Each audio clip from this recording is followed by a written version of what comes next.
अस्सलाम वालेकुम एवरीवन, कैसे हैं आप सब। उम्मीद है कि सभी ठीक होंगे। लास्ट व्लॉग में मैंने आप लोगों के साथ शेयर किया था कि मैं अपनी मॉर्निंग रूटीन थोड़ी सी चेंज कर रही हूँ। मैं जल्दी उठने की कोशिश कर रही हूँ। मोस्टली आप लोग सुनते होंगे मैं 12 बजे उठी, 1 बजे उठी, 2 बजे उठी। नाश्ता तो मेरा 2-3 से पहले होता ही नहीं है ना। तो अब मैं सोच रही थी कि मैं नाश्ता जो है वो सुबह के टाइम जल्दी किया करूँगी, ताकि मैं दिन में और रात में अच्छा सा ना मज़े का खाना खा लूँ। तो आज मैं तकरीबन 9:30-10 बजे उठ गई थी और नाश्ते में मैं ले रही थी केक रस। अच्छा, मुझे केक रस का नाश्ता बिल्कुल भी नहीं पसंद, ना तो मुझे ब्रेड बन कुछ भी नहीं। जब भी आप लोग ऐसे देखें ना कि मैं ये सब कुछ खा रही हूँ, तो समझ जाएं कि कोई ना कोई हेल्थ इशू चल रहा होगा, या फिर स्टमक में प्रॉब्लम होगी, या तो फिर टमी में गड़बड़ होगी। तो इस वजह से मैं कोई ऐसा नाश्ता करी होती। नहीं तो मुझे अंडा पराठा, गोभी का पराठा, आलू का पराठा, मुझे इस तरह से ना हैवी नाश्ता बहुत मज़े का लगता है। अच्छा जी, खैर नाश्ता तो मैं कर चुकी थी। अब मुझे करनी थी सफाइयाँ वगैरह। ऐसे जब मैं नाश्ता कर रही होती, यकीन करें मेरे सर पर ना एक टेंशन सी सवार होती है कि मुझे ये काम करना है, वो काम करना है। अब मैं ये भी सोच रही हूँ कि पहले मैं काम कर लिया करूँ, उसके बाद नाश्ता कर लिया करूँ। खैर मैं देखूँगी, अगर मैंने रूटीन चेंज की तो मैं शेयर कर दूँगी। लेकिन फ़िलहाल मैं सफाइयाँ कर रही थी। ड्राइंग रूम और नमाज़ रूम की विंडोज़ जो हैं वो बंद ही रहती हैं, तो फिर उधर इतना कोई डस्टिंग नहीं करनी पड़ती, उधर इतना काम शाम नहीं होता। लेकिन बेडरूम्स में और टीवी लाउंज में, किचन में तौबा, मुझे डेली ही कोई ना कोई काम पड़ा रहता है। और डस्टिंग तो लाजमी मेरी होनी होती है ना। लाइक ये वाला ब्लैक जो मिरर है इस टेबल के ऊपर, इसने तो मुझे बहुत तंग किया हुआ। इसी तरह रूम में भी बहुत सारी डस्ट आ जाती है। तो खैर यहाँ पे मैं ये क्लीनिंग वगैरह करी थी, और इसके बाद जी मुझे अच्छी खासी भूख लगी हुई थी। तो मैंने सोचा कि कुछ मज़े का बना लेती हूँ।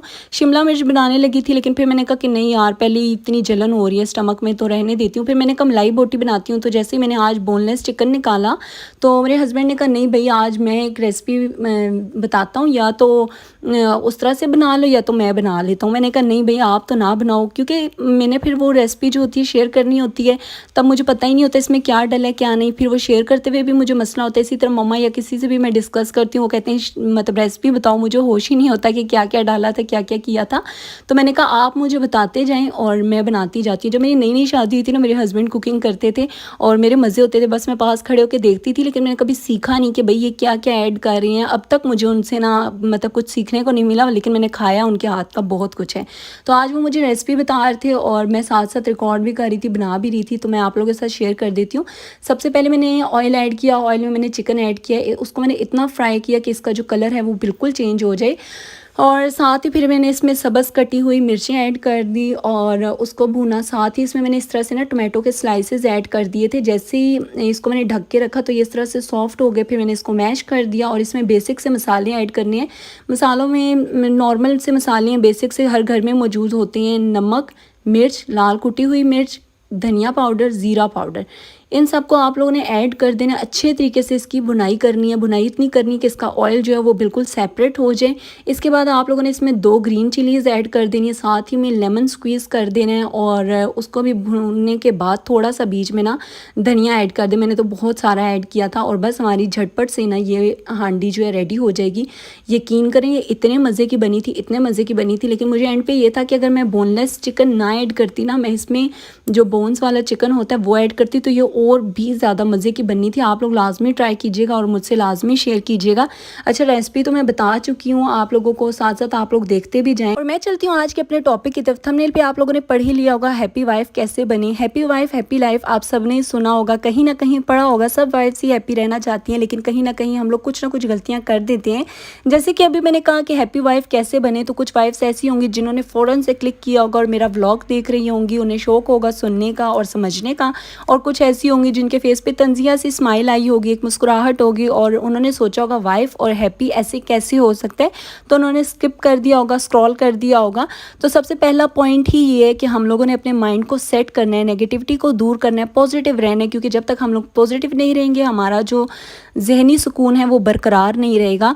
तो जब आपका जहन जो है वो सुकून में होगा, तो आप लोग हैप्पी रह सकते हैं। पहला पॉइंट तो क्लियर हो गया। अब हम लोग चलते हैं सेकंड पॉइंट की तरफ। सेकंड पॉइंट में ये कहूँगी कि आप लोगों ने उम्मीद बिल्कुल छोड़ देनी है। किसी से उम्मीद नहीं लगानी, किसी से कुछ एक्सपेक्ट नहीं करना। हाउसवाइफ की बात कर रही हूँ तो साथ ही हस्बैंड को डिस्कस करूँगी कि बिल्कुल भी एक्सपेक्टेशन आप लोगों ने नहीं रखनी। ऐसे होता है ना कि हम लोगों को होता है कि ये चीज़ मैं मांगूंगी तो मेरे हस्बैंड मुझे लाजमी ला के देंगे। क्या पता वो इनकार कर दें, क्या पता उस चीज़ में हमारी भलाई ना हो, तो वो इस वजह से भी इनकार कर रहे हो। या फिर समटाइम्स हमें ऐसे होता है कि हम लोग अपनी हस्बैंड की आदतें जो है वो बदलना चाह रहे होते हैं, और हम लोगों को एक उम्मीद होती है कि मैं इनको बोलूँगी ये आदत बदल दें या फिर आप इस तरह से हो जाएं, तो वो हो जाएंगे। ऐसा बिल्कुल बिल्कुल भी नहीं हो सकता। आप यार खुद सोचें कि क्या आप बदल सकते हैं? आप खुद को किसी के लिए बदल सकते हैं? नहीं ना। हाँ, अगर आप लोगों को एक्सपेक्टेशन रखनी है तो आप खुद से रखें, आप खुद को बदलें, आप खुद को थोड़ा-सा चेंज कर लें और फिर सोचें कि आपको किन-किन चीज़ों से खुशी मिलती है।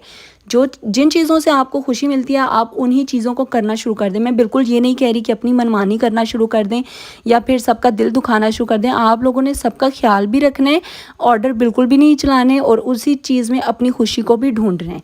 थर्ड पॉइंट की तरफ अब हम लोग चलते हैं। थर्ड पॉइंट हमारा है टीम वर्क। बहुत सारी हाउसवाइफ़ को मैंने देखा है घर में चीखते, चिल्लाते, लड़ते, झगड़ते कि मैं तो नौकरानी हूँ, मेरी कोई हेल्प नहीं करता, ये तो वो, मतलब कुछ ना कुछ ऐसा होता है, घर में चल रहा होता है।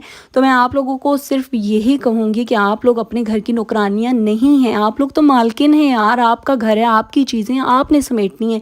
लेकिन हाँ, अगर आप फिर भी थोड़े थक गए हैं, आपको थकावट हो रही है या कोई हेल्थ इशू है या कुछ भी ऐसा है, तो देखें, चीखने चिल्लाने लड़ाई झगड़े करने से कुछ भी नहीं होगा। उल्टा आप लोगों की वैल्यू जो है वो डाउन हो जाएगी, वो अहमियत नहीं रहेगी आपकी बात की भी और आपकी भी। तो आप एक ऐसे करें, आपको जैसे हेल्पर चाहिए काम के लिए, या फिर अगर आप चाह रहे हैं कि आपके हस्बैंड आपके साथ हेल्प करें, तो आप उनसे बात कर लें, आप उनको बोल दें कि आप मेरी थोड़ी हेल्प कर दें या हेल्पर रखवा लें, मुझे ये इशू है, मेरे से काम नहीं हो रहा। मतलब जो भी बात है ना, वो आपकी चुप से या चीख चिल्लाने से नहीं समझ पा रहे, तो आप डिस्कस कर लें, आप उनको एक्सप्लेन कर दें। तो देखिएगा फिर इंशाल्लाह आपका एक टीम वर्क होगा। लाइक आप और आपके हस्बैंड मिलके उस चीज़ को डिस्कस करेंगे। फिर आपकी मेड भी रखी जा सकती है और आपके बहुत सारे कामों में आपके हस्बैंड जो हैं वो भी आपकी हेल्प कर सकते हैं। तो थर्ड पॉइंट है हमारा टीम वर्क। होप सो आपको लोगों को ये भी समझ आ गया होगा। अब हम लोग चलते हैं अपने चौथे पॉइंट की तरफ। चौथा पॉइंट ये है कि हम लोग सोचते हैं कि शादी जो है वो एंड ऑफ लाइफ है। यकीन माने, शादी जो है वो एंड ऑफ लाइफ नहीं है। सबसे पहले आप लोगों ने इस सोच को निकालना है। आप लोगों के माइंड में ये होना चाहिए, शादी तो एक खूबसूरत शुरुआत है यार। इसी एक रिश्ते में रह के हम लोगों को अपने सारे ड्रीम्स पूरे करने हैं। मुझे ऐसे लगता है कि हम लोगों ने शादी के ना 18, 20 या 22 साल का हिस्सा पहले गुजारा होता है और वो हम लोगों का हिस्सा इसी में गुजर जाता है, पढ़ाई में या फिर लाइक बचपने में, इस तरह से गुजर जाता है। जो सही और ख़ूबसूरत सी जो शुरुआत होती है वो शादी के बाद ही होती है और इसी हिस्से में रह के, इसी ज़िंदगी में रह के हमें अपने सारे ड्रीम्स पूरे करने होते हैं और वो भी खुशी खुशी। ऐसा भी नहीं कि मुँह बना के। मुझे पता है कि शादी के बाद बहुत सारी ज़िम्मेदारियाँ जो वो बढ़ जाती हैं, मानती हूँ, फैमिलीज़ डबल हो जाती हैं, दो माँ बाप हो जाते हैं, रिलेशंस जो होते हैं लाइक रिलेटिव्स डबल हो जाते हैं, सास ससुराल की तरफ से अलग, मैके की तरफ से अलग अलग हो जाते हैं। लेकिन हमें फिर भी ना इस चीज़ में एडजस्ट करना पड़ता है। हमें सबका ख्याल रखना होता है, साथ साथ अपनी खुशी का भी ख्याल रखना होता है। अपने ड्रीम्स को सामने रख के आप एक रूटीन बनाएं। मीन्स जैसे कि आप पढ़ाई करना चाह रही हैं तो आप उस पढ़ाई के लिए टाइम निकालें, या तो आप लेट नाइट पढ़ाई कर लें, अर्ली मॉर्निंग, या फिर दिन का जो टाइम होता है खाने के बाद आराम का, उस टाइम पे भी। ऐसा नहीं कि आप अब कहें कि भाई मेरे पास टाइम नहीं होता तो छोड़ो, रहने दो। तो आपका ड्रीम किसी ने पूरा नहीं करना, आपने खुद ड्रीम अपना पूरा करना है। और जब आपके ड्रीम्स पूरे होंगे, यकीन करें आपको इतनी खुशी होगी, इतनी खुशी होगी। और जब आप खुश होंगे ना तो फिर आपका पूरा घर खुश होगा। लाइक आपके हस्बैंड, आपके बच्चे, आपका ससुराल, आपका मैका, हर एक इंसान आपसे खुश हो जाएगा। जो आपके साथ सिंसियर हैं, जो आपकी खुशी में खुश होते हैं, मैं सिर्फ उनकी बात कर रही हूँ, मैं हर एक इंसान की बात नहीं कर रही यहाँ पे। क्योंकि बहुत सारे हासिदीन होते हैं जो कि हसद में लगे रहते हैं, तो उनसे तो आप लोगों ने बिल्कुल एक्सपेक्ट ही नहीं करना ना कि वो आपकी खुशी में खुश होंगे।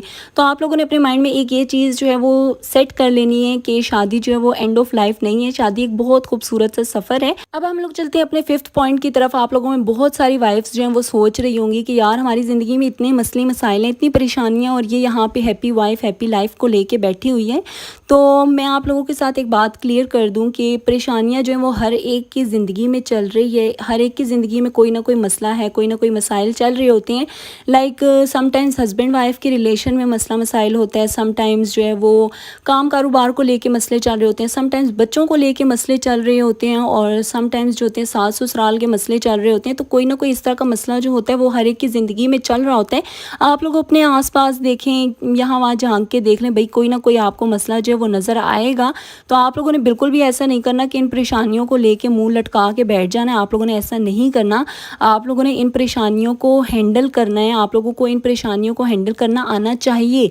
उदासी की वजह तो बहुत सारी हो सकती है, लेकिन बेवजह खुश रहने का अपना ही एक अलग मज़ा होता है। यकीन करें, जो आप बेवजह खुश रहकर आप लोग मज़े ले सकते हैं ना, वो आप लोग उदासी में नहीं ले सकते। तो आप लोग ना ये चीज़ एक अपने माइंड में सेट कर लें कि प्रॉब्लम्स जो है ना वो पार्ट ऑफ लाइफ है, और इनको हल करना, इनको सॉल्व करना आर्ट ऑफ लाइफ है। तो आपको ये आर्ट आना चाहिए, आप लोगों को हर एक परेशानी को ना डील करना आना चाहिए। आप लोगों ने अपनी नेगेटिविटी को निकाल लेना कि भाई ये मसला है, वो मसला है, हम तो खुश रह ही नहीं सकते। नहीं, आप लोग खुश रह सकते हैं। आप लोगों ने पॉजिटिव रहना है, आप लोगों ने एक पॉजिटिविटी वाला चेंज लेके आना है, खुशी खुशी अपनी सारी प्रॉब्लम्स को हल करना है। प्रॉब्लम्स तो चलती हैं, अब इसका ये मतलब नहीं कि हम लोग बिल्कुल ही हाथ पे हाथ धरे बैठ जाएं। आज एक मसला है, कल को वो ख़त्म हो जाएगा, दूसरा निकल आएगा, वो ख़त्म हो जाएगा। तो हमारी ज़िंदगी में हम लोगों को सुकून खुद ही ढूंढना है और ख़ुद ही हम लोगों ने हैप्पी रहना है। जब वाइफ हैप्पी होगी तो लाइफ भी हैप्पी होगी, साथ साथ पूरा घर भी हैप्पी होगा। और सबसे मज़े की बात कि आपके हस्बैंड बहुत हैप्पी होंगे और एक ज़हनी सुकून उन्हें भी मिलेगा। तो बस यहीं तक था आज का मेरा व्लॉग। पसंद आया हो तो लाइक कर दीजिएगा, शेयर कर दीजिएगा, सब्सक्राइब कर दीजिएगा। इंशाल्लाह मिलूंगी नेक्स्ट व्लॉग में। अपना बहुत सारा ख्याल रखिएगा और मुझे दुआओं में याद रखिएगा। अल्लाह हाफ़िज़, फ़ी अमानुल्लाह।